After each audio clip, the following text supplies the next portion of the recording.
మన ప్రభువును రక్షకుడునైన యేసుక్రీస్తు నామంలో ఈ మాటలు వినుచు ఉన్న మీ అందరికీ ప్రభు నామమున వందనాలు, దేవుని స్తోత్రాలు. ప్రభునందు ప్రియమైన దేవుని ప్రజలరా, ఈరోజు ప్రాముఖ్యంగా కొన్ని విషయాలను మీరు ఆలోచన చేస్తే పరిశుద్ధ గ్రంథమైన బైబిల్లో కొన్ని ప్రాముఖ్యమైన విషయాలు రాయబడి ఉన్నాయి. ఎఫెసీలకు రాసిన పత్రిక 6వ అధ్యాయము 10వ వాక్యంలో, తుదకు ప్రభు యొక్క మహాశక్తిని బట్టి ఆయన యందు బలవంతులై ఉండుడి.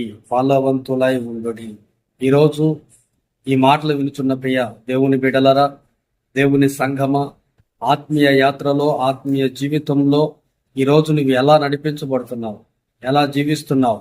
బలహీనపరచబడుతున్నావా? బలవంతునిగా నీవు ఉన్నావా? ఆత్మీయ బలవంతునిగా, ఆత్మీయ జీవితంలో బలపరచబడిన వ్యక్తిగా, ఆత్మీయ జీవితంలో బలవంతుడైన వ్యక్తిగా నువ్వు నడిపించబడుతున్నావా? ఈరోజు చాలా మంది ప్రార్థనలలో బలహీనపరచబడుతున్నారు, ఆత్మీయ విషయాలలో బలహీనపరచబడుతున్నారు, వ్యక్తిగత విషయాలలో బలహీనపరచబడుతున్నారు. దేవుని సంబంధించిన విషయాలు, అనేకమైన విషయాలలో బలహీనులుగా మార్చబడి ఈ రోజున లోకానికి, లోకాశలకు బానిసలుగా మారిపోయి నడిపించబడుతూ ఉంటే, పరిశుద్ధాత్మ దేవుడు ఈరోజు నీతో, నాతో, మనతో మాట్లాడుతున్నాడు.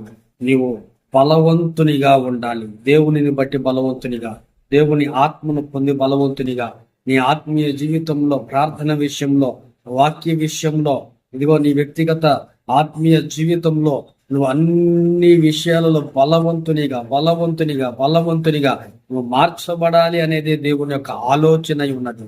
దేవుని యొక్క ఆలోచన, దేవుని యొక్క చిత్తం, నీవు బలవంతునిగా మార్చబడాలని ఈరోజు ప్రభు కోరుకుంటూ ఉన్నాడు.